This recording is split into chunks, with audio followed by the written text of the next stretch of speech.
कि इंडिया से थोड़ा पैसा निकल के यूएस की तरफ चला गया। प्रोसेस में उनकी वैल्यूएशन ऊपर चली गई है ये दौर में। We should consider ourselves lucky कि we are right in the middle of the India growth story. कहीं ऐसा तो नहीं कर रहे आप कि हमें समझा दो म्यूचुअल फंड और आप खुद अपना पैसा कहीं और डाल रहे हो? करीबन 4,000 या 5,000 करोड़ की इक्विटी साइज थी and I have seen growing it to now 3 lakh crore.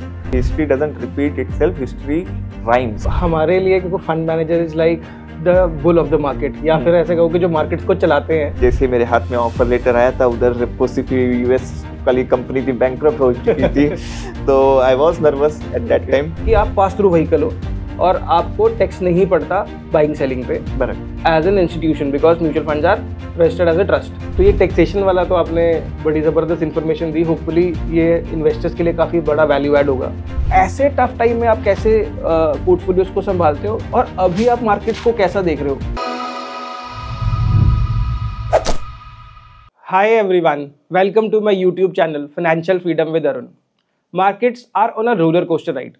Market में इतनी वॉलेटिलिटी है कि समझ ही नहीं आ रहा कि अब हम क्या करें। अपने SIPs को बंद करें, अपने पैसे को विड्रॉ कर लें। ये सिचुएशन बड़ी डिफ़िकल्ट है। फंड मैनेजर से बेहतर कोई नहीं हो सकता जो हमें रास्ता दिखाए, हमें बताए कि इस समय हमें क्या करना चाहिए, क्योंकि ये वॉलेटिलिटी वो पहली बार नहीं देख रहे।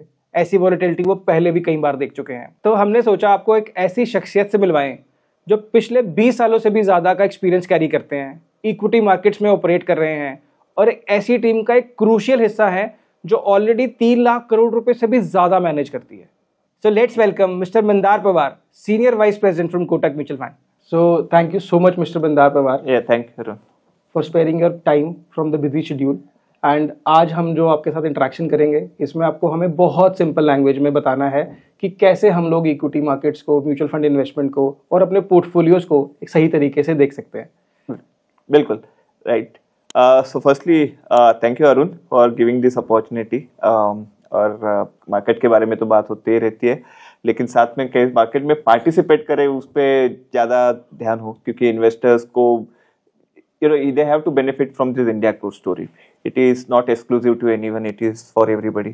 Right, सबके लिए है। जितने ज़्यादा से ज़्यादा इन्वेस्टर्स में पार्टिसिपेट कर ले, I think they'll individually they benefit, as a society we benefit. और ये बात ऐसी है कि our generation, I think we should consider ourselves lucky कि we are right in the middle of the India growth story. जो हमारे parents ने जो दौर देखा था, जहाँ पे एक स्ट्रगल वाली बात थी, लो ग्रोथ वाली बात थी, इंफ्रास्ट्रक्चर लैकिंग थी, अभी वो काफ़ी रैपिडली चेंज होते जा रही है। इंडिया का नाम होते जा रहा है as a economy, as a super power. The confidence in India is growing, right, and we should consider ourselves really lucky that we are being part of this. Absolutely. So before starting any technical questions to you, मेरा आपसे बहुत simple सा एक सवाल है कि आप कैसे इस इंडस्ट्री में आए, बिकॉज आप बहुत लंबे टाइम से कोटक के साथ एसोसिएटेड हो। आपने एज एन एनालिस्ट शुरू किया and then now you are a fund manager. तो आपने कैसे प्लान किया कि मैं फंड मैनेजमेंट के अंदर जाऊंगा? What was your journey behind it? Sure. No, somehow मुझे थोड़ा स्टॉक मार्केट में पहले से इंटरेस्ट रहा है, फाइनेंशियल मार्केट में इंटरेस्ट रहा है। हाँ, ऐसा नहीं है कि मैंने सोचा था कि मैं सिर्फ इक्विटी मार्केट में ही चला जाऊंगा और कुछ नहीं करूंगा। तो जब भी मैंने ग्रेजुएशन के बाद पोस्ट ग्रेजुएशन के लिए MBA की थी, तो ऑफकोर्स मेरे पास 2 ऑप्शंस थे, जिसमें से एक था कि कहीं मैं बैंक में ट्रेजरी में चला जाऊं, दूसरा ऑप्शन इक्विटी मार्केट का था। तो कहीं ना कहीं मार्केट के लिए लगाव था, फिर भले वो डेट मार्केट हो या इक्विटी मार्केट हो। राइट। मेरी जो एजुकेशन थी वो ये फाइनेंस में स्पेशलाइजेशन हुई थी, थोड़ी सी ट्रेजरी मैनेजमेंट में भी थोड़ी स्पेशलाइज कोर्स किए थे। इंसिडेंटली इक्विटी मार्केट वाला अपॉर्चुनिटी थी जो थी वो सामने पहले आई, and luckily for me I started with a small broking house, it name KRChoksey, but it's a house which relies very much on fundamental. तो ये जो रन करते हैं mister KRChoksey, he is a very very fundamental guy market में, and मैं उनको गुरु की तरह आज भी मानता हूँ। वो जिस तरीके से कंपनीज को एनालाइज करते थे, जो उनके मैनेजमेंट के साथ इंटरेक्ट करते थे, जो सवालात होते थे उनसे, आई थिंक वो मैंने उस फर्म में टाइम तो कम बिताया, लेकिन जितना बिताया इट वॉज वेरी वैल्यूबल। तो वहाँ पे थोड़ा सा interaction was with retail client, HNI client.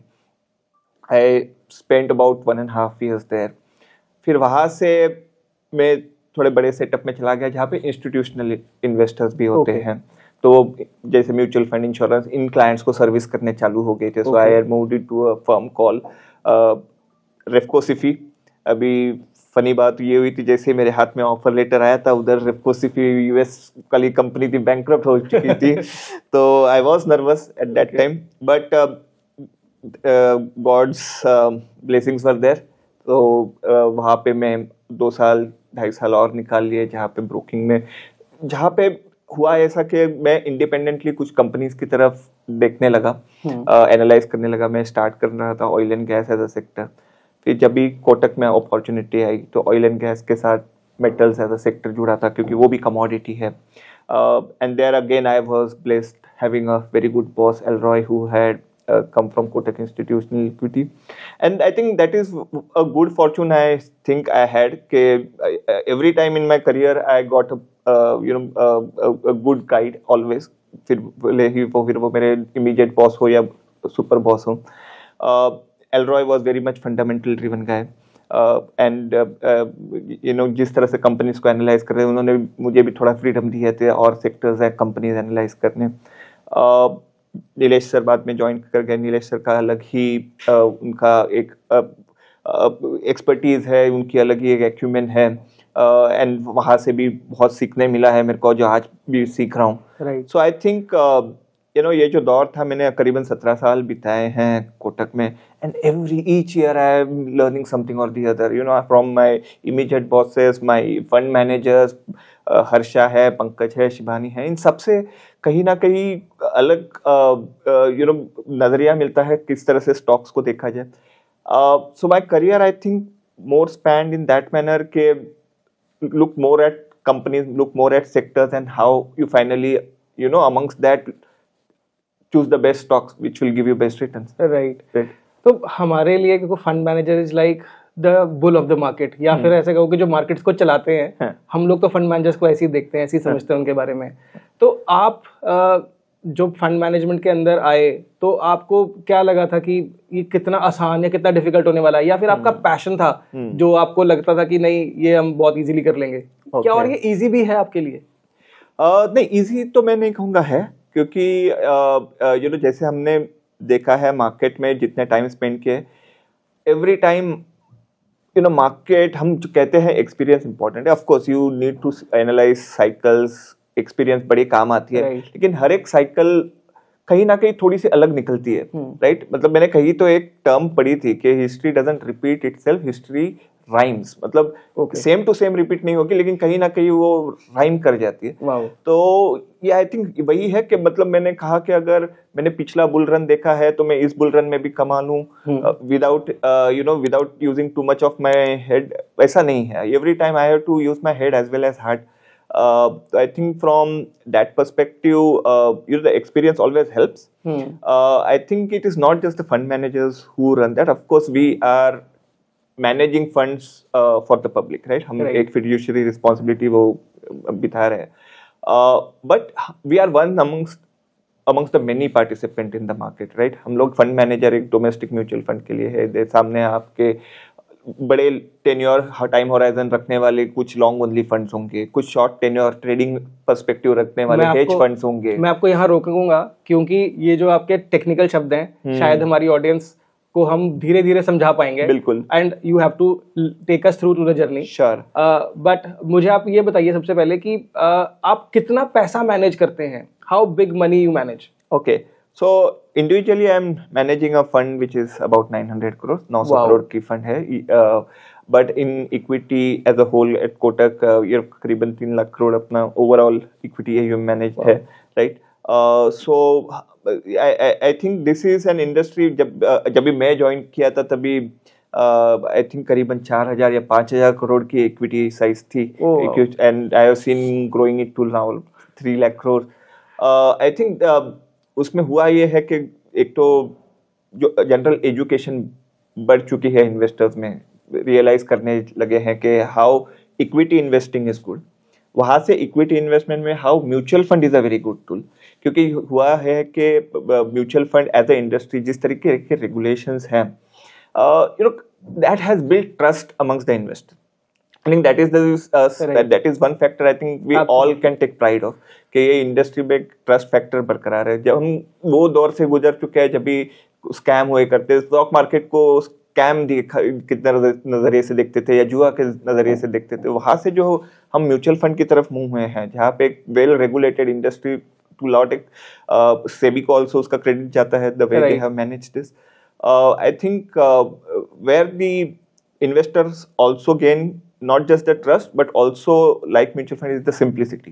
Like आपने अभी बोला कि 5,000 करोड़ रुपए से नाउ 3 लाख करोड़ रुपीस, ये जर्नी कितने टाइम में स्पैन आउट हुई? मतलब कि देखो, लोगों को ये चीज शायद मैं चाहता हूँ समझें कि 5,000 करोड़ रुपए का अमाउंट ये मैनेज कर रहे थे अराउंड 20 साल पहले, एंड अभी जो मैनेज कर रहे हैं amount that is around 3 lakh crore rupees. तो इतना जो बड़ा पैसे का इनफ्लो आया फंड्स में, आप लोगों ने उस पर कैसे उसको मैनेज किया और कितनी रिटर्न्स हम लोग मैनेज कर पा रहे हैं उसके ऊपर? बिल्कुल नहीं, एक तो जो रिटर्न्स कर पाए हैं उसके पीछे ही इन्वेस्टर्स के एडिशनल इन्फ्लो आए, राइट? क्योंकि जब भी रिटर्न कमा के दोगे इन्वेस्टर्स को तभी जाके आपको वो पैसा मैनेज करने देंगे, right? And like I was saying, it is a growth story, India growth story which has been panning out and we have participated in that. Right. So our job as fund managers is कि जो market के return है उससे बेहतर return दे, right? थोड़ा सा alpha उसमें, that's why you are giving the money to us, right? Right. And again touch wood, हम अभी तक मार्केट रिटर्न को बीट कर पाए हर एक कैटेगरी में, फिर वो large cap, mid cap, multi cap, कोई भी कैटेगरी हो, consistently we have been able to beat that. And I think वो कर पा रहे हैं इसीलिए इन्वेस्टर्स का कॉन्फिडेंस है, and that is the end that has not just come just like that. उसके पीछे एक बड़ी प्रोसेस है। I think the way we run Kotak and over the years that I have spent here 17 साल देखे, एक चीज हमेशा consistent रही है कि it has always been a process driven organization. Absolutely. Okay, so processes you may time के accordingly आप थोड़े बहुत बदलाव कर सकते हैं, लेकिन प्रोसेस कभी छोड़ा नहीं जाता। ये इन्वेस्टमेंट में कौन से स्टॉक्स पिक करने हैं, फिर किस तरीके से उसके पीछे फंडामेंटल रिसर्च होगी, फिर उसमें कैसे स्टॉक सिलेक्शन होगी, उसका कैसा रिव्यू होगा, इसके कैसे कम्युनिकेट किया जाएगा इन्वेस्टर्स को, कौन से दौर के लिए कौन सा टाइम फ्रेम के लिए कौन से फंड्स सूटेबल है। I think that process has been well set over the years, and I think that is what is helping us के थोड़ा over the years not just getting the performance but also get the trust and confidence of investors, ताकि वो भी समझ पाए कि हमारे दिमाग में क्या thought process चल रहा है and they can relate to us.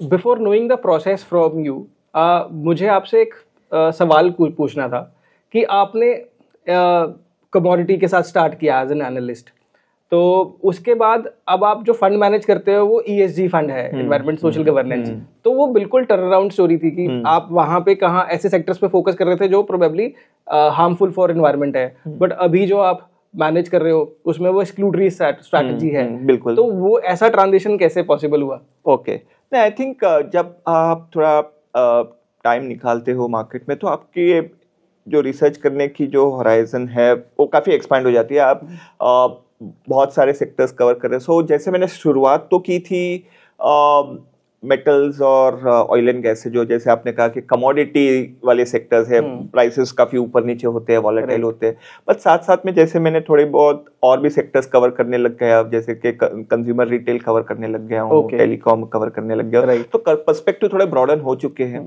कि it is not just commodity names but also consumer related name, logistics, थोड़ी बहुत इंफ्रा आ जाती है उसमें, तो थोड़ा थिंकिंग ब्रॉडन हो चुकी है। You look at more factors while analyzing a company, और ये होते होते आप एक तरीके से एक्सपीरियंस तो गेन करते ही हो।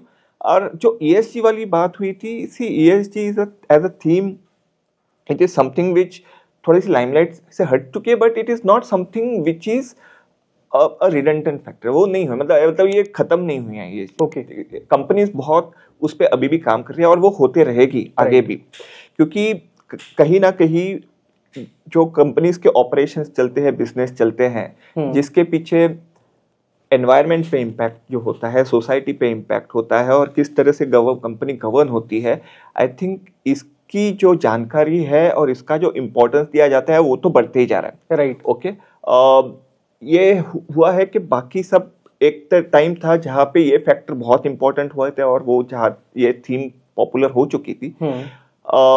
साथ साथ में अभी दूसरे से जब भी मार्केट थोड़ा ब्रॉड हो गया, पार्टिसिपेशन ज्यादा रैली हो गई, तो ये थोड़ा सा ESG पे से फोकस हटा, ऐसा नहीं बोलूंगा, पर थोड़ी सी डाइल्यूट हो चुकी है। But ESG as a factor I think it is still very much relevant. नहीं, एब्सोल्युटली, मुझे लगता है जो बड़े FIs हैं, बड़े कॉर्पोरेट्स हैं, ग्लोबल इन्वेस्टर हैं, उनके लिए बहुत इंपॉर्टेंट पैरामीटर है। एंड हम लोग डेवलपिंग मार्केट हैं, तो हम ग्रेजुअली मैच्योर हो रहे हैं, we are following their footprints. तो आई पर्सनली ऑल्सो फील कि ESG जैसी फिलोसफी जो है आने वाले समय में बहुत बड़ी तरीके से पैन आउट करती हुई नजर आएगी। शायद हमारे क्वेश्चंस आपको लगे थोड़े बचकाने हैं, लेकिन मैं आपसे फिर भी पूछना चाहूंगा, आपको इतना लंबा एक्सपीरियंस है, तो आप अपना पर्सनल पैसा कहाँ इन्वेस्ट करते हो? आप स्टॉक्स में डालते हो, आप म्यूचुअल फंड में डालते हो, FD करते हो, गोल्ड में डालते हो? कहीं ऐसा तो नहीं कर रहे आप कि हमें समझा दो म्यूचुअल फंड और आप खुद अपना पैसा कहीं और डाल रहे हो? अरुण, मैं ऑनेस्टली बोल रहा हूँ, मेरी जो इन्वेस्टमेंट हो रही है, it's going through in the equity markets through mutual funds. Okay, I prefer not to take individual stocks. मैं म्यूचुअल फंड के थ्रू ही पार्टिसिपेट करना पसंद करता हूँ, और that's how I am doing that. And जब मैं इक्विटी मार्केट में इन्वेस्ट कर रहा हूँ, it's part of the overall asset allocation, right? अभी हम अपना पर्सनल पैसा डाल रहे हैं, तो कहीं इक्विटी में डाल रहे हैं, कहीं डेट में डाल रहे थे, कहीं गोल्ड में डाल रहे हैं, तो थोड़े बहुत एलोकेशन दूसरे एसेट क्लास में भी जा रहे हैं। Okay, and depending upon her एक का जो एज कैटेगरी होगा या जो इन्वेस्टमेंट गोल होंगे, उस तरीके से एक एसेट एलोकेशन होगा। At my age, where what is my goals lying in front, if probably I'm creating a corpus when my kids go to college etc, which is still some time away. Okay. So मेरे पास अभी वो time है कि मैं थोड़ी higher risk ले सकता हूँ। So I try to maximize my participation in equity markets. Right. Yes, maybe somebody who's reaching closer के जो गोल उनका होगा कि रिटायरमेंट की तरफ मूव हो रहे हैं, सो वो थोड़ा रिस्क थोड़ा कम किए जा सकते हैं, थोड़ा फिर इक्विटी और इनकम फंड का मिक्स लेके चल सकते हैं, समथिंग ऑफ दैट काइंड। लेकिन यस, आई विल से कि as such between all asset classes, equity is the best asset class to give you returns. वो रिस्क पकड़ के चलना होता है। और जब हम कहते हैं कोई रिस्क होता है, तो रिस्क ऐसा नहीं है कि आपके पैसे कहीं डूब जाएंगे, right? It is just probably आपकी वेटिंग टाइम बढ़ जाती है, क्योंकि ऊपर नीचे वॉलेटिलिटी तो होती रहेगी। तो जब कोई अपना इन्वेस्टमेंट का गोल सोच रहा है कि हम किसके लिए इन्वेस्ट कर रहे हो, हम इन्वेस्ट कर रहे हैं कि सपोजिंग के my kids should get better education, okay, या फिर I am planning for retirement, ठीक है? तो आपका टाइम फ्रेम कितना है, और वो टाइम फ्रेम में आपको कितना ये रिटर्न्स कमाने हैं, और उसके लिए आपको कितना इन्वेस्टमेंट इक्विटी थ्रू करना है, या कितना आपकी रिस्क एपिटाइट है, ये सब factors I think advisors like you will always guide the investors. हम जो कहते हैं कि सारथी जरूरी है, वो तो it's a very much relevant. तो वो ऑब्जेक्टिव, वो गोल बेस पकड़ के आपको एक इन्वेस्टिंग करनी है, and I think that is something which should follow, which and I think even I am following the same, right, and I see many of my colleagues also following the same. We do find equity market through mutual fund as a much more simpler method, कि यहाँ पे आप आपके हिसाब से fund choose करते हो कि there are categories, large cap, mid cap, but साथ साथ में अभी यू गेट मोर स्ट्रेटेजीज, जैसे मल्टी एसेट हो गए या बैलेंस एडवांटेज हो गए, राइट? तो I think depending on risk appetite options तो बढ़ गए, depending on what is your goal, what you adopt a strategy, depending on that strategy you choose the fund. Absolutely, but ये थोड़ा सा point है जो which I want audience to take a note of it. A person who is into a mutual fund company और जो खुद पैसा manage करते हैं, एंड ये भी खुद अपने पैसे को वाया म्यूचुअल फंड इन्वेस्ट करना चाहते हैं मार्केट्स में, बिकॉज उनका जो रिस्क है वो कवर रहे। अब अब यहाँ पे ना एक और क्वेश्चन है जो मेरे मन में आ रहा है आपसे पूछने के लिए।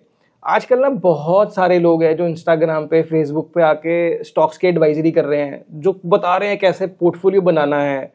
उनके अपने पोर्टफोलियोज का पता नहीं है, उनकी अपनी क्रेडिबिलिटी का हमें पता नहीं है, बट हम लोग उनको फॉलो कर रहे हैं। तो आप हमें ये बताओ कि एक तो हमें प्रोफेशनल्स की क्या ज़रूरत है स्टॉक मार्केट्स में, और हम कैसे कॉम्प्रिहेंड कर पाए कि वो लोग जिनको हम सुन रहे हैं वो लोग कितने वैल्यूएबल हैं।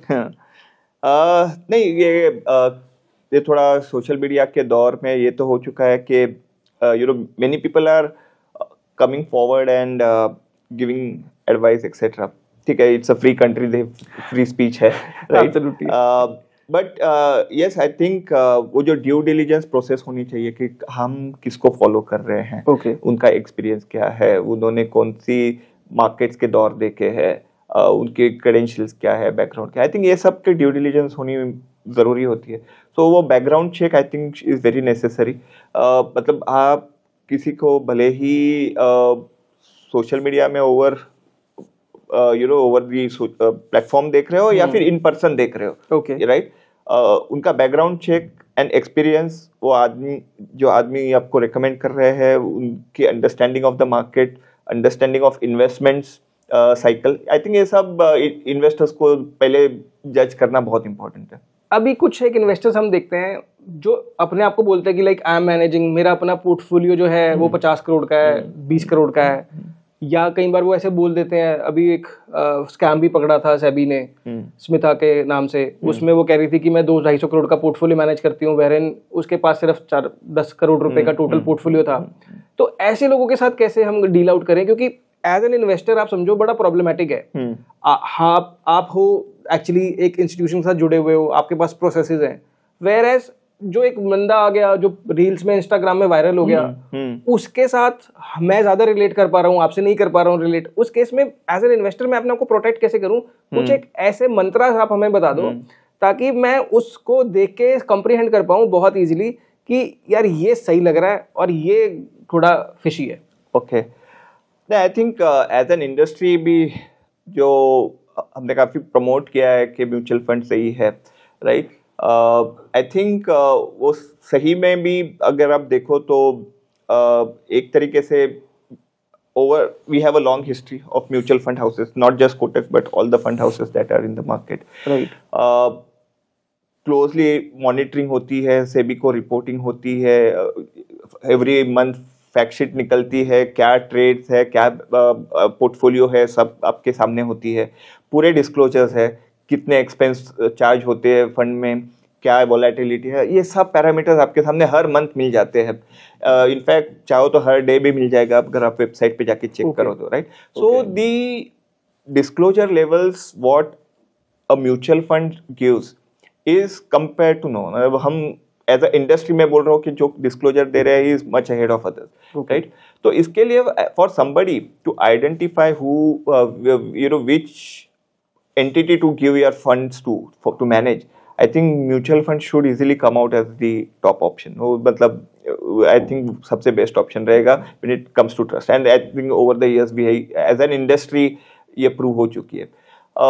दूसरी चीज़ ये है कि एंड कहीं वो पिछले क्वेश्चन को भी मैं रिलेट कर रहा हूँ, क्या आपने कहा था कि between individual stocks and portfolio, see देखो स्टॉक्स आज कुछ बाइंग सेलिंग होते रहेगी। If I am doing at individual level, so every time I'm getting out buying and selling stock, moving there is a tax incidence, right? क्या मैं जब stock churn कर रहा हूँ, मैं शॉर्ट टर्म कैपिटल पे कर रहा हूँ या लॉन्ग टर्म कैपिटल पे कर रहा हूँ। म्यूचुअल फंड में eight a fund it's happening only when you park your money out of that fund, तभी जाके इम्पैक्ट आ रही है, right? So that is even more tax efficient structure कि जब भी आप म्यूचुअल फंड के थ्रू कर रहे हो, you are giving it to a fund manager who will manage that. So I think that is something which is not just more process driven, more tax efficient and more transparent. You mean to say like अगर same stock आपने भी खरीदा अपने fund में और as an individual मैंने भी खरीदा, आपने मैंने सेम टाइम पे बाय किया, सेम टाइम पे सेल किया, हम लोगों ने सेम प्रॉफिट बनाया, लेकिन आपका पोस्ट टैक्स रिटर्न मेरे से बेटर है, करेक्ट? क्योंकि आप पास थ्रू व्हीकल हो और आपको टैक्स नहीं पड़ता बाइंग सेलिंग पे as an institution, because mutual funds are registered as a trust. Whereas same transaction जब एक इंडिविजुअल इन्वेस्टर करेगा उस पर टैक्सेशन आएगी। बिल्कुल correct in this understanding? Correct. So आप एवरी ट्रांजैक्शन पे एज एन इंडिविजुअल स्टॉक आप परचेस करो तो एवरी ट्रांजैक्शन पे आपको इम्पैक्ट है।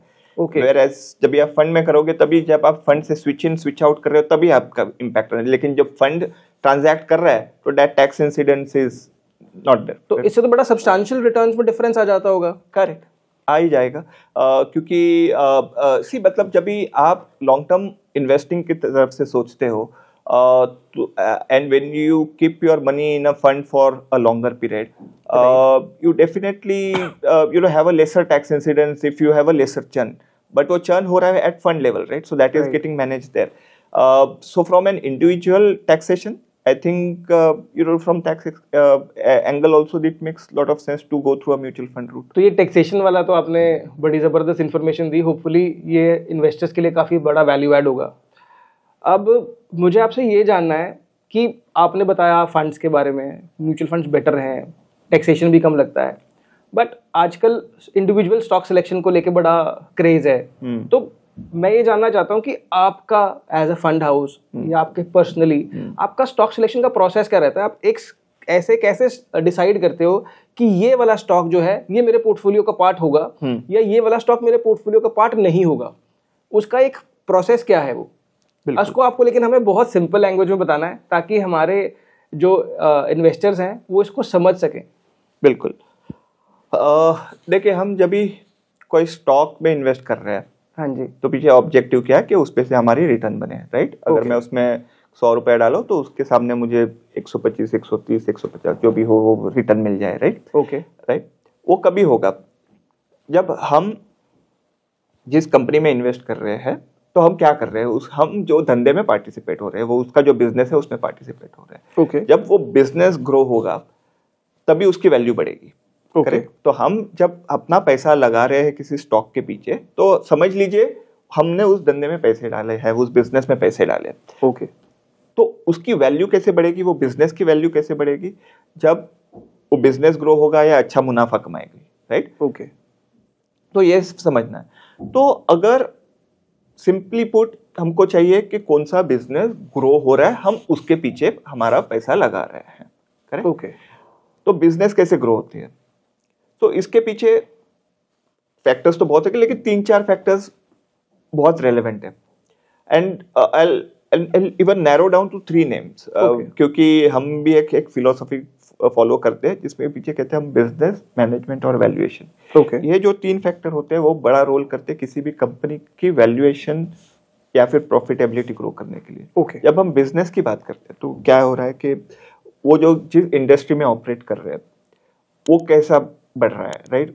ग्रोथ आ रही है कि नहीं जा रही है, या इंडस्ट्री नीचे की तरफ मूव हो रही है, राइट? अगर नीचे की तरफ हो रही है तो आपके प्रॉफिट नहीं बढ़ेंगे, अगर इंडस्ट्री ग्रो हो रही है तो उसमें प्रॉफिट बनते हैं। You mean to say the overall sector? Overall sector, okay, right? तो ओवरऑल सेक्टर में अगर ग्रोथ है, विद इन दैट वो कंपनी अगर मार्केट शेयर ले पा रही है, वो जो अपना बिजनेस एफिशिएंटली रन कर पा रही है, कॉस्ट पे कंट्रोल है, मार्जिन मेंटेन कर पा रही है, या फिर नए इनोवेशन लेके आ पा रहे हैं इंडस्ट्री में, न्यू प्रोडक्ट कैटेगरीज में जा पा रहे हैं कि नहीं, किस तरह से वो अपना बिजनेस ग्रो करे। एक तो एज अ ओवरऑल सेक्टर कैसा कर रहे हैं और within that are you getting good market share, तो ये एक बिजनेस का पार्ट हो गया।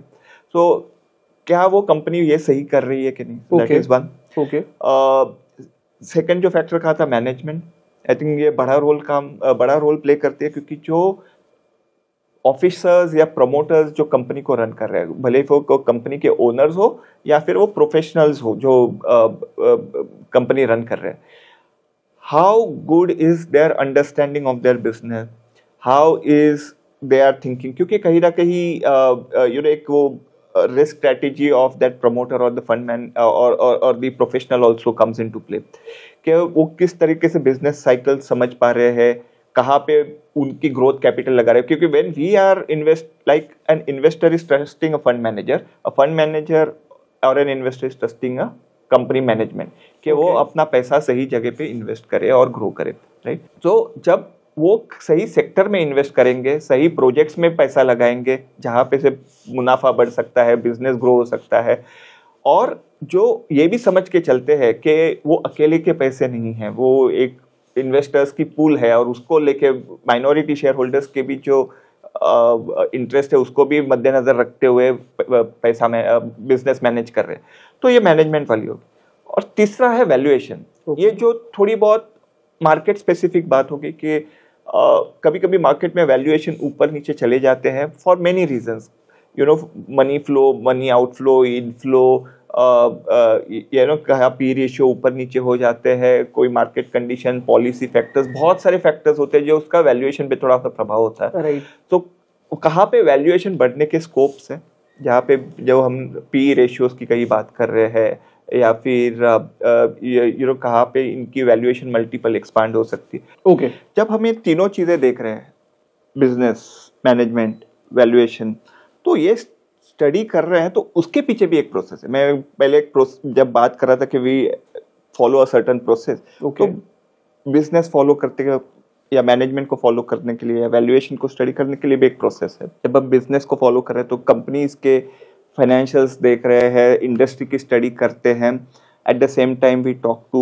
जो इंडस्ट्री में ऑपरेट कर रहे हैं उसमें जो कस्टमर्स होंगे या सप्लायर्स होंगे उनसे भी बात करते हैं। Okay, so we try to get the understanding of के वो इंडस्ट्री में क्या मार्केट ट्रेंड्स चल रहे हैं, कौन से नए फैक्टर्स प्ले आउट हो रहे हैं। तो ये सब एक इंटरेक्शन के थ्रू पता चल जाते हैं। काफ़ी स्टडी होती है, we subscribe to certain journals etcetera जो इंडस्ट्री की तरफ हमें कुछ और इंसाइट्स दे सके। जब मैनेजमेंट को भी सॉरी इंटरप्ट इन बिटवीन, आपने भी बताया कि जिस इंडस्ट्री को आप स्टडी कर रहे हो उस इंडस्ट्री के कस्टमर से आप फीडबैक लेते हो, सप्लायर से फीडबैक लेते हो जाके। yes. तो जिसके हम हमारे लैंग्वेज में चैनल चेक्स जैसे कहते हैं, जहाँ पे जो सप्लायर्स हो गए, कस्टमर्स हो गए, कॉम्पिटिटर्स हो गए, कोई अनलिस्टेड कंपनीज होंगे जो सिमिलर होंगी, तो इन सबसे थोड़ी बहुत बातें तो होते रहते हैं। एक तो इंडस्ट्री लेवल पे स्टडी है, आपको थोड़े बहुत जर्नल्स, थोड़े बहुत न्यूज़ आर्टिकल्स इससे मिलते रहती है, थोड़ी अपनी भी हम बिजनेस अंडरस्टैंडिंग लगाते हैं, एक्सपीरियंस है। लेकिन साथ साथ में ये इंटरेक्शन भी काफ़ी हेल्पफुल हो जाती है, तो एक मार्केट की अच्छी अंडरस्टैंडिंग मिल जाती है, कंपनी के बारे में भी एक अच्छा फीडबैक मिल जाता है। मैनेजमेंट के पीछे भी एक प्रोसेस होती है कि एक रेगुलर इंटरेक्शन रखते हैं प्रमोटर के साथ या मैनेजमेंट के साथ, कि वो बिजनेस के बारे में क्या सोच रहे हैं, वो क्या नए प्रोजेक्ट के बारे में सोच रहे हैं। तो ये कॉमन कांस्टेंट इंटरेक्शन चालू रहती है।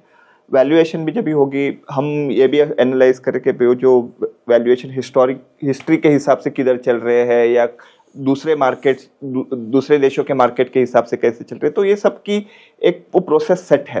तो ये स्टेप बाय स्टेप हमेशा फॉलो की जाती है। ये तो हुआ स्टॉक सिलेक्शन तक, पोर्टफोलियो बनने तक, लेकिन पोर्टफोलियो को भी जब हम बनने के बाद भी कॉन्स्टेंटली रिव्यू होती रहेगी कि to what extent we are taking risk, mid cap small cap ratios क्या चल रहे हैं, या फिर जो हम रिसर्च इनपुट है वो रिसर्च इनपुट के अकॉर्डिंगली पोर्टफोलियो बन रहे हैं नहीं बन रहे। इसको के पीछे एक इन्वेस्टमेंट कमिटी मीटिंग भी रहती है जो हर महीने देखती है कि ये सब प्रोसेस फॉलो हो रही है या नहीं। तो this is something which always keeps happening and that is where I think the performance gets delivered and as I said, the most important factor, the trust gets delivered. So I feel कि people have to understand that there's a huge difference when your money is being managed by a professional. जब आप खुद manage करते हो तो उसमें शायद individual level पे इतने सारे चेक्स लगा पाना इज वेरी डिफिकल्ट, और आपके पास क्योंकि एक इंस्टीट्यूशनल सपोर्ट है, बिल्कुल आपके पास एक टीम है, आप इसको बहुत स्विफ्टली कर पाते हो और वो रिटर्न्स में रिफ्लेक्ट भी करता है। There is no ounce of doubt कि आपने जो रिटर्न्स बनाई है बेंचमार्क से over and above, they are substantial and हमारे इन्वेस्टर्स के पोर्टफोलियो में बहुत वैल्यू ऐड भी किया है। अगेन मेरा सवाल अब यहाँ पे आ रहा है कि जैसे अब आपने सब प्रोसेसेस बना लिए, पोर्टफोलियो कंस्ट्रक्ट कर लिया, अब व्हाट अबाउट मार्केट्स? अब मार्केट्स में तो सब कुछ हर रोज कुछ ना कुछ नया लगा रहता है, हर रोज एक न्यूज है, हर रोज मार्केट में टर्मोइल है। कभी कभार मार्केट इतनी इरेशनल होती है, खराब खबरों पर रिएक्ट नहीं करती, कभी इतनी रैशनल होती है कि जरूरत से ज्यादा रिएक्ट करती है। बिल्कुल। तो ऐसे टफ टाइम में आप कैसे पोर्टफोलियोज को संभालते हो और अभी आप मार्केट्स को कैसा देख रहे हो? एक मार्केट की जो डायरेक्शन होती है, of course there is lot of science behind it, कि मतलब कहाँ पे अर्निंग्स ग्रोथ आ रही है, कहाँ पे वैल्यूएशन मल्टीपल जा रही है, ये सब थोड़ा बहुत टेक्निकल या साइंटिफिक अप्रोच हो गई। ओके। लेकिन साथ साथ में कई एक बड़ा रोल होता है बिहेवियर का भी, कि मार्केट में कैसे हमेशा वो रहेगा कि जब भी मार्केट एकदम ऊपर चल रही है तभी वो ग्रीड आ जाती है, राइट। वो ग्रीड को कैसे काबू में लिया जाए, राइट। जब भी मार्केट गिर रहे होते हैं तो एक डर आप बैठ जाते हैं, वो डर को कैसे काबू में लिया जाए। I think that is something which is again more important, and I think that is something which comes with experience, के you know you need to know कि कहाँ पे बोल्ड होना जरूरी है, कहाँ पे कॉशियस होना जरूरी है, right. So I think that is something you know one has to consider in the market. अभी के मार्केट में वो शायद वो थोड़ा डर का माहौल आ रहा है, right, because of the way market is corrected, and I think it's completely different from 6 months back where जहाँ पे ग्रीड का माहौल था। Absolutely correct. तो आई थिंक ये थोड़ा सा काबू में रखना जरूरी बन जाता है। अगर हम ये नॉइज भूल जाए, ओके, कि FII बेच रहे हैं, यूरोप वहाँ पे मिस्टर ट्रम्प कुछ टैरिफ्स की बातें कर रहे हैं, ये ठीक है, ये फैक्टर्स इंपॉर्टेंट है, लेकिन ब्रॉडर पिक्चर चेंज नहीं हुआ है कि India is in a phase where जहाँ पे we are moving in a big development over multi years, over decades I will say, ठीक है, कि ये स्टोरी खत्म नहीं हो रही है। देखिए हम एक यंग पॉपुलेशन है, वर्किंग क्लास बढ़ते जा रही है, ओके।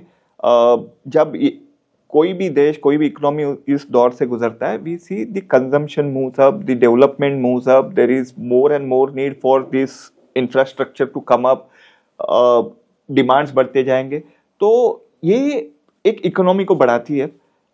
जब इकोनॉमी बढ़ेगी साथ साथ में उसमें बिजनेसेस बढ़ेंगे तो उनकी वैल्यूएशन बढ़ेंगी तो मार्केट में रिटर्न भी बनते हैं, राइट। तो हम उस दौर से गुजर रहे हैं और वो कुछ 5-6 साल की स्टोरी नहीं है। अगर हम सोचे कि पिछले 6 महीने में क्या हुआ है, कहीं पॉलिसी गड़बड़ा गई है, कहीं सरकार गिर गई है, कहीं वॉर हो चुका है अपने लिए, ऐसे कुछ भी नहीं हुआ है, राइट। तो क्यों मार्केट गिर रहा है, राइट। तो मार्केट हो रहा है कि थोड़ा सा FIIs की अचानक सेलिंग है, और वो सेलिंग अब तब भी आई है जब वैल्यूएशन काफी ऊपर दौर पे थे, राइट। वो एक टाइम हो रहा था जहाँ पे definitely India's growth story has not got disturb, लेकिन कहीं ना कहीं उसका सही वैल्यूएशन या उससे ज्यादा वैल्यूएशन मिल रही थी। हम एक काफी टाइम तक ऐसे टाइम पे थे कि इंडिया के अलावा मार्केट्स में ज्यादा ऑप्शन नहीं मिल रहे थे। India is still the fastest growing economy, लेकिन कहीं ना कहीं वो वैल्यूएशन में ज्यादा कैप्चर हो चुकी थी। तो इन्वेस्टर्स को इंडिया छोड़ के ऑप्शंस बहुत कम दिख रहे थे, बट अचानक जब ये US इलेक्शंस खत्म हो गए और जो मिस्टर ट्रम्प की घोषणा हुई कि they want to promote in American businesses, तो ये थोड़ा से इन्वेस्टर्स, जो ग्लोबल इन्वेस्टर्स हैं, उनके लिए सिर्फ जरूरी नहीं है इंडिया में इन्वेस्ट करना, उनको लगा कि शायद US में भी रिटर्न बन सकते हैं, क्योंकि वहां पे बिजनेस पे अभी इंपॉर्टेंस दिया जा रहा है। तो काफी पैसा उधर चला गया। तो हुआ है कि इंडिया से थोड़ा पैसा निकल के US की तरफ चला गया। तो ये प्रोसेस में उनकी वैल्यूएशन ऊपर चली गई है ये दौर में, राइट। तो ये साइकिल होते रहेंगे। अभी उनकी वैल्यूएशन ऊपर गई है, इंडिया की वैल्यूएशन नीचे गई है। अगर इंडिया की अर्निंग्स ग्रोथ आने लगे तो इंडिया में पैसा वापस आएगा। यही टाइम था जब अपनी इकोनॉमी थोड़ी स्लो हुई, बट ये स्लो हुई कहीं स्ट्रक्चरल प्रॉब्लम है जो करेक्ट नहीं कर सकती है, ऐसा तो नहीं है। हम सोचे पिछले 4-5 क्वार्टर अगर इकोनॉमी स्लो हुई या कॉर्पोरेट अर्निंग स्लो हुई, उसके पीछे कारण क्या थे। एक तो हम पिछले साल इलेक्शन का पीरियड था, वेदर कंडीशंस हार्श थे, समर हार्श था, मानसून बरसात काफी स्ट्रांग थी, तो इंफ्रास्ट्रक्चर पिकअप होने टाइम लगा, कंज्यूमर स्पेंडिंग पिकअप होने टाइम लगा। आई think that will eventually pickup, government spending will also pickup, good monsoon will reflect in form of good agricultural output, जहाँ से रूरल के लिए भी बढ़ावा मिल जाएगा, इन्फ्लेशन कंट्रोल में रहेगा, एंड वो ब्रॉडर पिक्चर तो है कि young population, more working class, higher consumption, तो ये तो होते रहेगा। तो ये ग्रोथ स्टोरी तो इंडिया की डिस्टर्ब नहीं हुई है। सिर्फ जो बदले हैं वो प्राइसेस, भाव बदल चुके हैं, राइट। मैं तो ये कहूँगा कि वो भाव कुछ बहुत ज्यादा थे, वहां पे से करेक्शन आई है, और ये करेक्शन को एक मौके की तरह देखे, क्योंकि this kind of corrections provide good entry points, और ये अभी एंट्री पॉइंट दिख रहे ताकि के आने वाले सालों के लिए एंट्री आपकी बढ़ाने के लिए।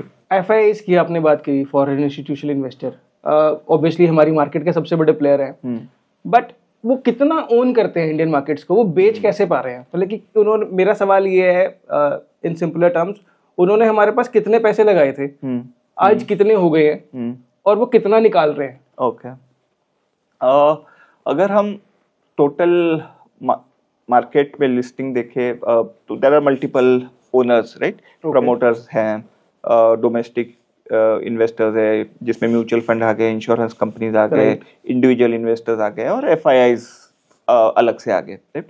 सो एफआईआईज का पार्टिसिपेशन अभी भी डीप है. Of course domestic is faster growing, catch up कर रहे हैं, लेकिन अभी भी जो एफआईआईज की ओनरशिप ज्यादा है, क्योंकि ये हिस्ट्री रही है, राइट? क्योंकि पहले डोमेस्टिक इन्वेस्टर्स की पार्टिसिपेशन नहीं होती थी, जो भी कैपिटल आता था फॉरेन फ्लोज के थ्रू आता था, राइट?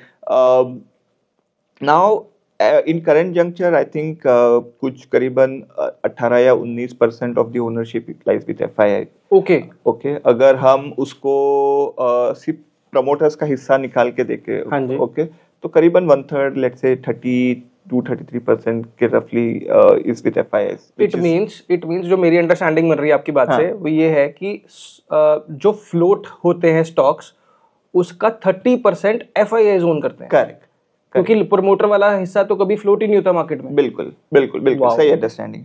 सो मतलब प्रमोटर की अगर हुई भी तो भी मार्जिनल होगी, ज्यादा नहीं होगी, but yes, FII monies are more free flowing, so that's okay. तो यस, सो उतनी ओनरशिप है. तो अब ने देखा पिछले 2 महीने में, आई थिंक 2 महीने में ज्यादा आउटफ्लो हुआ था, जिसमें जनवरी फरवरी मिला के कुछ $15 बिलियन की सेलिंग हुई, राइट? ओके, मतलब 1 लाख करोड़ के ऊपर की सेलिंग हुई, राइट? तरीके के सेलिंग पहले भी देख चुके हैं, ऐसा नहीं कि ये फर्स्ट टाइम हुआ है. ओके. जब भी ग्लोबल फाइनेंशियल क्राइसिस हुए थे 2008 के, तभी भी करीबन ऐसे ही 10-11 बिलियन डॉलर निकल चुके थे मार्केट पर, लेकिन तभी का इम्पैक्ट बहुत ज्यादा हुआ. क्यों? क्योंकि तभी उनकी ओनरशिप बहुत ज्यादा हुई करती थी, तभी डोमेस्टिक पार्टिसिपेशन कम थी. तो तभी के $10 बिलियन और अभी के $10 बिलियन में फर्क है, क्योंकि अभी मार्केट बहुत डीप हो चुका है. जैसे हमने इस बार भी देखे, जब फॉरेन इन्वेस्टर्स बेच रहे हैं, सामने domestic investors were buying. Okay, so इसकी वजह से तभी वो $10 बिलियन निकाले थे, तभी मार्केट तो अच्छा खासा 50% नीचे गया था, आधा हो चुका था. यहाँ पे मार्केट उतना नीचे गया नहीं है करीबन. इवन हम mid cap small cap category में देखें तो 20-25% फॉल हो चुके हैं 52 वीक हाई से.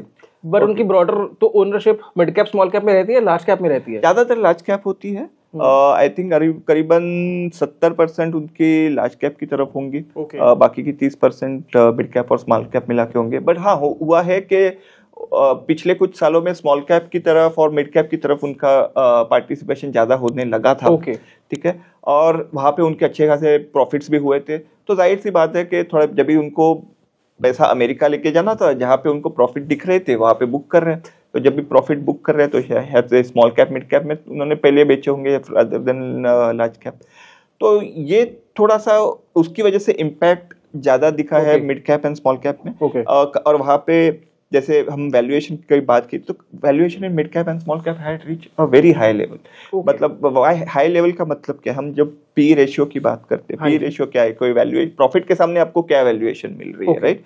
और उसको हम देखें लॉन्ग टर्म एवरेज, पिछले 10 सालों का एवरेज के हिसाब से किधर चल रहा था. तो लार्ज कैप वो एवरेज से करीबन लेट्स से 10% या 15% ऊपर चला गया था. मिड कैप स्मॉल कैप में वही 30-35% ऊपर चला गया, right? So that's why the valuation had got stretch.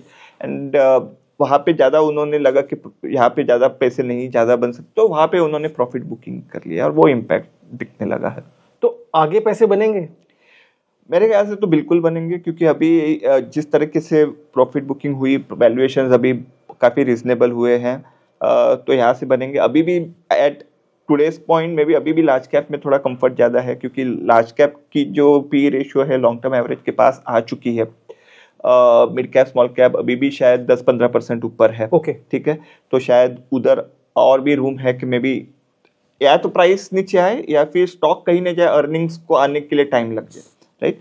तो अभी भी आज के दिन में शायद लार्ज कैप में अभी भी थोड़ा कंफर्ट ज्यादा है. बट यस, अगर आपका टाइम होराइजन जो 4-5 साल है और रहना भी चाहिए, राइट, तो कोई हर्ज नहीं है मिड कैप स्मॉल कैप में रहने की। ऑफ कोर्स अग्रेसिव जाने की जरूरत नहीं है, अग्रेसिव शायद आप अभी भी लार्ज कैप में जा सकते हो, but mid cap small cap धीरे धीरे करके एक्सपोजर आई थिंक थोड़ी बढ़ा दे सकते हैं। अभी immediately may be large cap looks more attractive than the mid cap and small cap. Wow.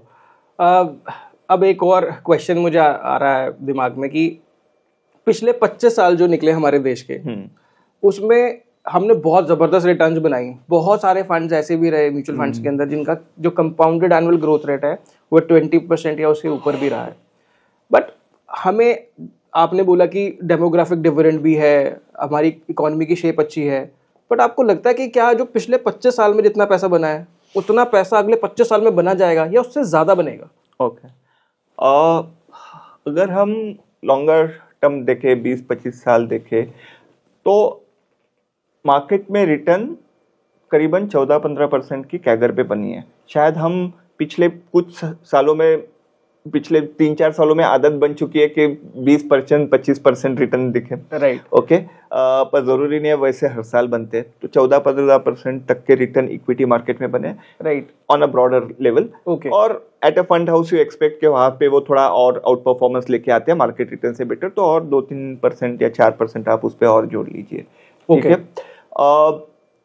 Can this continue? I think that long term return, I think that can continue going forward also, कि वही आप मतलब जो आपने पिछले 20 साल का time period लिया है एनालाइज करने के लिए, वही आगे के 5-10 साल के, कहीं ये 14-15% हम एक साल के हिसाब से बोल रहे हैं तो नहीं, ओके, आगे का वो लॉन्ग पीरियड लेके ही चलो, क्योंकि ये साल में मार्केट्स तो वॉलेटाइल रहते रहेगी, ओके, मतलब प्राइस वाइज अच्छे आ चुके हैं, गुड एंट्री पॉइंट है, but there are lot of factors still at play. मतलब ये जो मैंने कहा, कई ट्रम्प्स की अनाउंसमेंट है, ट्रेड वॉर चालू हो रही है, या यू नो शायद कोई इकोनॉमी में इकोनॉमिक कंडीशंस डिटोरिएट हो, या तो ये सब होते रहेंगे। But over a longer period I think that long term average return of 14-15% which is seen in the market over the last few years can continue going forward also.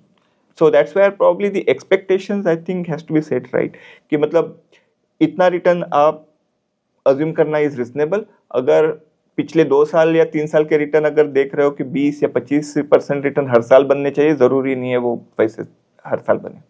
Okay, but मैं समझ पा रहा था that you been little diplomatic अपने answer के साथ, but again I know ये शायद ट्रिकी हो सकता है क्वेश्चन, बट आपको लगता है comfortably 15% and above returns easily बनाए जा सकते हैं अगर आपका इन्वेस्टमेंट होराइजन 5 साल या उससे ज्यादा है? और अग्रेसिव इन्वेस्टर के लिए हमें बात कर रहे हैं जो मिड कैप स्मॉल कैप में एक्सपोजर लेने में कंफर्टेबल हैं, अगेन एक स्टैगर्ड तरीके से, not going all guns out right now.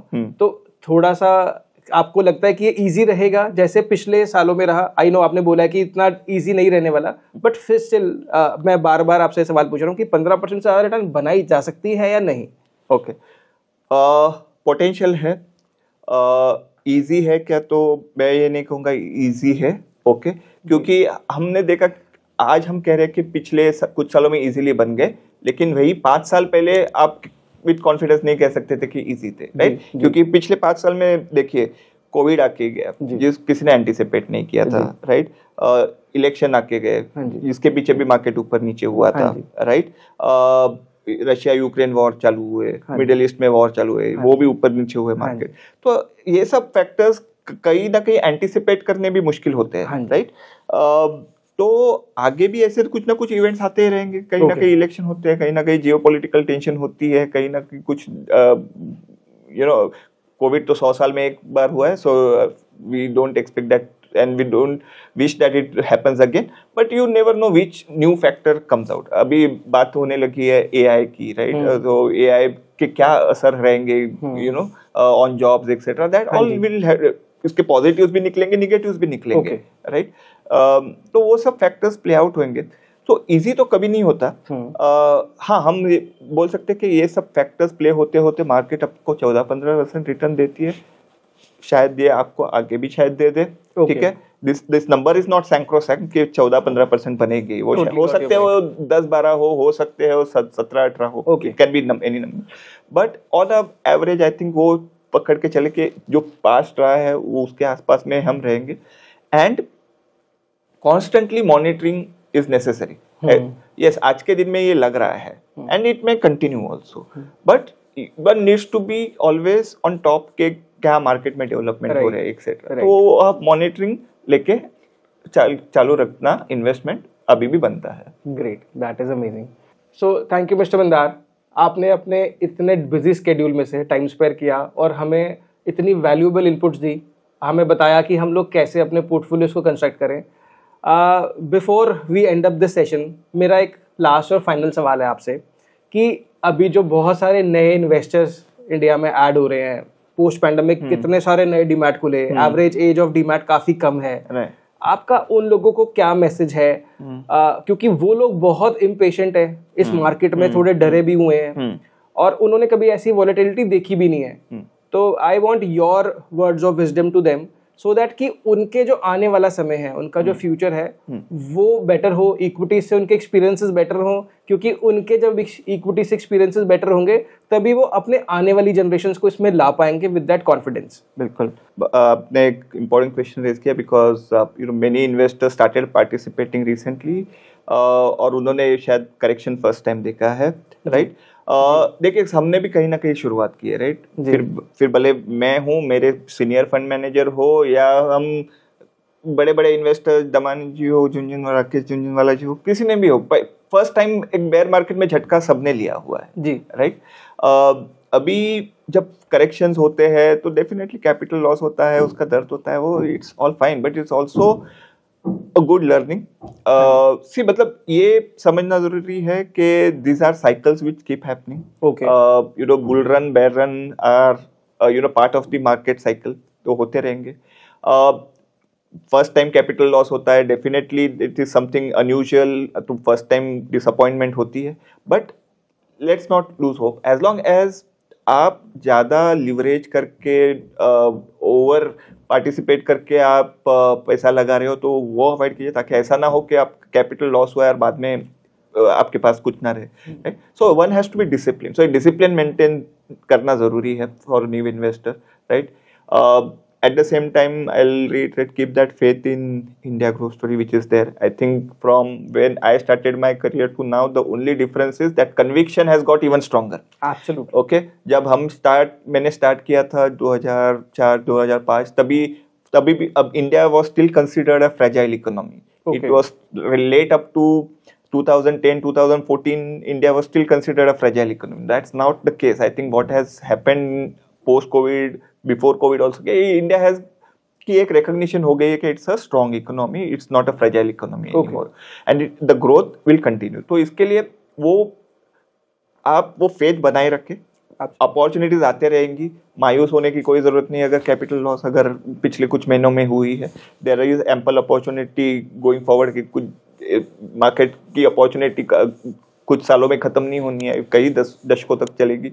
And you know we have seen multi year bull runs happen in many markets, right. Japan में हुए, China में हुए, यूएस में हुए. यूएस इतनी बड़ी इकोनॉमी है, डेवलप्ड है, फिर भी वहाँ पे वो बुल रन होते हैं, मार्केट में पैसे बनते हैं, अपनी ज़्यादा बन रही है. बट यस, आपकी return expectation as long as it is more matured, discipline is maintain, I think one should stay invested in the market. Wow, you said two beautiful things. Number one is कि कभी हमें leverage लेके काम नहीं करना चाहिए. Future and options तो सेबी भी बड़ा ज़्यादा highlight कर रहा है इस point को कि future and options से थोड़ा दूर रहे. And another beautiful thing which you said is about Japan. There was a time when they were enjoying a price to earning ratio of 70, है ना, 70 का PE multiple वो enjoy कर रहे थे. And आज हम लोग हो सकता है कि probably वैसी situation में भी चले जाएं, ऐसा euphoria भी हो. But the point which you said rightly is कि हमारी ग्रोथ स्टोरी की स्टोरी जो है वो हमेशा इंटैक्ट है. And I am really thankful to you that आपने अपने इतने बिजी शेड्यूल में से हमारे लिए टाइम निकाला, आपने अपने वर्ड्स ऑफ विजडम दिए हमारे इन्वेस्टर्स को और उनके लिए एक वैल्यू एड क्रिएट किया. होपफुली इस वैल्यू एड से हमारे इन्वेस्टर्स अपनी फ्यूचर की जर्नी में, अपनी इन्वेस्टमेंट की जर्नी में, अपने पोर्टफोलियोज की जर्नी में बेटर कर पाएंगे, अपने गोल्स के साथ स्टिक करेंगे और लॉन्ग टर्म में एक फिनोमिनल पोर्टफोलियो अपने लिए क्रिएट करेंगे एंड वो कंपाउंड करेंगे अपने पैसे को विद अ फिनोमिनल वेल्थ. तो with this let us conclude the session. Mr. Mandar, thank you so much for sparing time. Thank you, Arun. It was my pleasure to be with you today. Yes, काफी अच्छा रहा. Thank you. तो I hope fund manager mister Mandar Pawar को सुनने के बाद आपको confidence आया होगा इक्विटी इन्वेस्टिंग के अंदर, आपके पोर्टफोलियोज अब बेहतर करेंगे। और मैं ये चाहता हूँ कि आप अपने उन दोस्तों के साथ इस वीडियो को ज़रूर शेयर करें जो मार्केट को लेके डिफ़िकल्टी में है, मार्केट को लेके थोड़े डाउट में हैं। एंड अगर आपके कोई भी क्वेश्चंस हैं आप ज़रूर कमेंट बॉक्स में छोड़िए। वी विल ट्राई कि आपके डाउट्स को हम रिजॉल्व कर दें। इन फ्यूचर हम कोशिश करेंगे ऐसे ही नॉलेजेबल वीडियोस आपके लिए लेके आते रहें। So now you know, to know such nuances of equity investing, you have to subscribe my channel. Mutual fund investments are subject to market risks. Read all scheme-related documents carefully.